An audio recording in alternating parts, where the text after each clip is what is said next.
My name is Teresa Vega. I am 44 years old. When I was wheeled into emergency surgery on a Wednesday afternoon in July, my parents were on a 14-day Mediterranean cruise that they had been planning for 2 years. They knew I was in surgery. They stayed on the ship.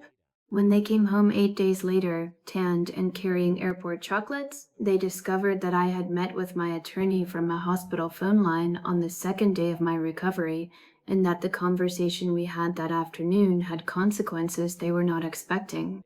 I am the older of two children. My brother Nathan is 3 years younger, and he lives about 20 minutes from our parents in the suburb of Phoenix where we all grew up. I moved to Tucson in my early 30s for work, which puts me about 2 hours away, a distance that sounds manageable in theory and turns out to be somewhat defining in practice when it comes to which child gets the daily presents and which gets the holiday visits and the occasional check-in call. Nathan and I have always had a cordial but not particularly close relationship. We do not have the same interests or temperament, and the distance has made it easy for us to exist at a polite remove from each other's daily lives. I do not have a problem with Nathan specifically. What I developed over the decade between my move to Tucson and the surgery was a growing awareness that the distance my parents maintained from my life was not simply geographic, that they had made choices consistently and over time that prioritized Nathan's household and Nathan's events and Nathan's ordinary daily needs over things happening in my life that were considerably less ordinary. Some examples that I do not want to dwell on individually, but that collectively mattered. When I went through a divorce at 37, my parents came to visit once during the 6 months of legal and emotional difficulty that followed, for a weekend, primarily because they were already planning to be in Tucson for a conference my father was attending. When I had a health scare 2 years after that, a biopsy that turned out to be benign but that required 2 weeks of anxious waiting, my mother called regularly and my father called once.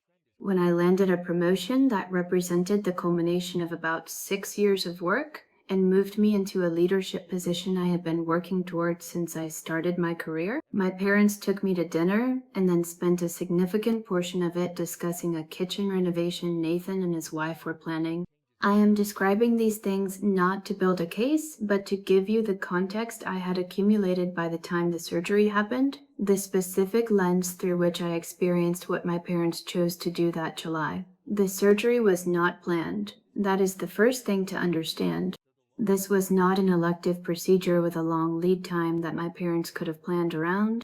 I had been experiencing abdominal pain for about 2 weeks that I had been managing with over-the-counter pain relief and an intention to schedule a doctor's appointment the way people who are busy and not particularly alarmed put things off when the pain is present but not yet urgent. It became urgent on a Tuesday evening when it became severe enough that I drove myself to urgent care, was redirected to the emergency room, and was admitted for observation within the hour. By Wednesday afternoon, the imaging had identified an acute issue requiring surgical intervention that could not wait, and I was prepped and wheeled into an operating room about 14 hours after I had driven myself to urgent care with a level of pain I had still, at that point, been hoping was manageable. My parents had left for their cruise 11 days before this happened. They were somewhere in the Aegean Sea when I texted my mother from the preoperative area to tell her I was going into surgery. I want to be precise about what happened next because I have thought about it many times and I want to describe it accurately rather than in the way that might make it sound more dramatic than it was. My mother called back within about 20 minutes, which required her to find Wi-Fi connectivity on the ship, and she and I spoke for about 7 minutes while I was still in the preoperative area. She told me she was frightened for me and that she loved me. She asked if I had someone with me. I told her yes, a close friend, Sonia, who had driven to the hospital when I called her the night before and had barely left since. My mother asked me to update her as soon as I was able after the surgery. She told me they would figure out whether to come home early and would call me after they had a chance to discuss it. They did not come home early. My father called once while I was still in recovery, about 5 hours after the surgery, a call I was groggy and disoriented for and remember only in fragments. He told me he was relieved the surgery had gone well, which my mother had apparently conveyed to him, and he asked how I was feeling, and I said I was tired and confused and in pain, which was accurate, and he said I should rest and they would talk to me soon. He did not mention whether they had made any decision about the cruise. Over the next 2 days, Sonia was present most of the time, sleeping on a chair in my room for the first night and coming back by 8 the following morning. 3 other friends came to sit with me at various points. My doctor visited twice daily. A nurse named Paul was consistently kind in the specific way that good hospital nurses are, which is a way that cuts through everything and makes you feel visible when you are at your most reduced. I remember lying there at some point on the second day, watching Sonia drink vending machine coffee in the chair across from my bed while she answered emails for work on her phone, having taken personal days she had not planned to use, and thinking about the difference between people who show up because they feel obligated to, and people who show up because the idea of not showing up simply does not occur to them as an option. Sonia was the second kind. I had several friends who were the second kind. And I had parents who were, at that moment, somewhere in the Aegean Sea, which told me something about which category they belonged to that I had been slow to fully absorb. My parents texted. They called once more, together, on speakerphone from a port stop where they had better reception on the evening of the 3rd day. My mother cried briefly during that call, which I found myself unable to respond to with much warmth, not because I was angry in any sharp way, but because I was exhausted, and the contrast between her crying long distance and Sonia sleeping in a hospital chair 6 feet away from me was simply too present to ignore. On the morning of the 4th day, when I was slightly more alert and significantly less in immediate physical distress, I asked a nurse if I could use the unit's landline, because my cell phone battery had finally given out during the night, and the charger I had with me when I came to the hospital had been left in a bag I had not yet been able to access. The nurse found me a phone that reached an outside line. I called my attorney, a woman named Sandra Burke, who had helped me finalize some documents related to my divorce a few years earlier, and with whom I had a straightforward professional relationship built on the fact that she was direct, thorough, and did not waste my time.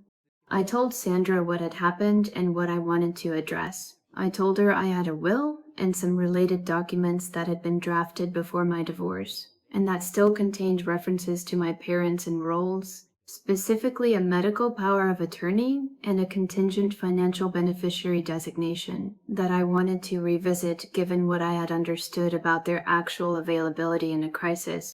I told her I was in a hospital bed, that I was coherent and not under any medication that would impair my judgment at that moment, and that I wanted to at least initiate the process formally so that the intent was on record regardless of how long the paperwork took to finalize. Sandra asked me the questions a good attorney asks about my clarity of mind and understanding of what I was requesting, and she took careful notes, and she told me she would prepare the documentation for my review and signature once I was discharged, and that she would note in her file the circumstances and timing of the initial conversation. What I changed was straightforward. The medical power of attorney, which had named my parents as backup decision makers in the event I was incapacitated and my designated primary decision maker was unavailable, was changed to name Sonia as the primary, with a colleague and close friend as secondary.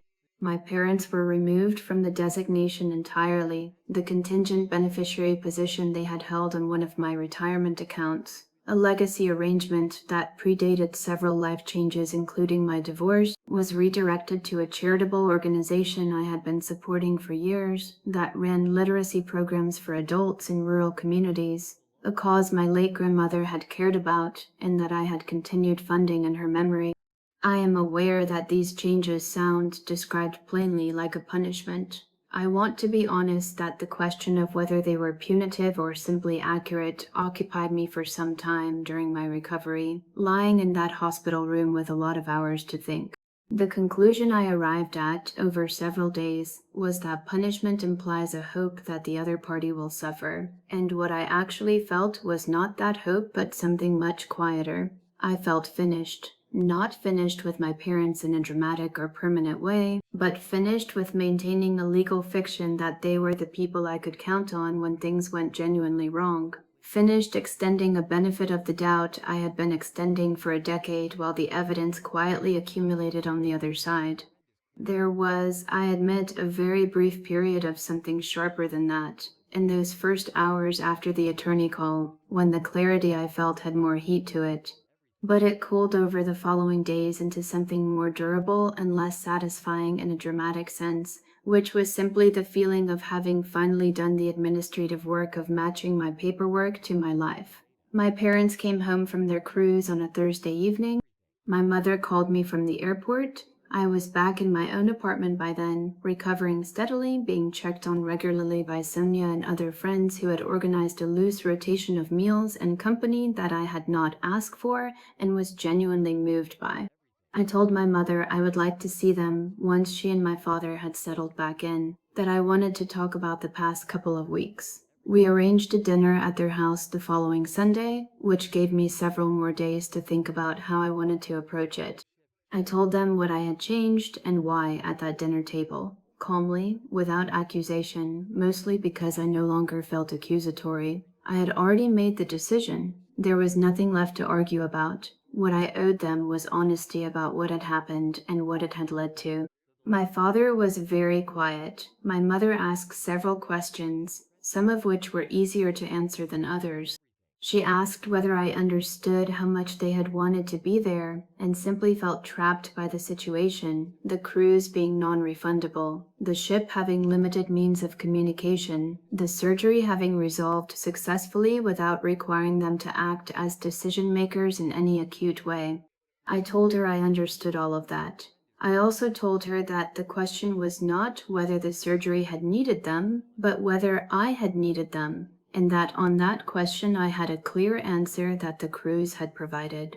She cried again. My father put his hand over hers. I drove home that evening feeling something I had not expected to feel, which was not relief exactly, and not sadness exactly, but something closer to settledness. The specific feeling of having finally arranged the interior of a house to reflect how you actually live in it rather than how you imagined you would when you moved in years ago. I see my parents regularly. Last month we had dinner. Next month they are coming to Tucson for a long weekend. The relationship has not ended. What has ended is the version of it that existed in my legal documents. The version where they were the people standing ready to step in at the moment of greatest need. Sonia knows she is named in those documents. I told her a few weeks after it was finalized. She said something that has stayed with me, which was that she would have shown up anyway. I told her I knew that. I told her that was exactly why.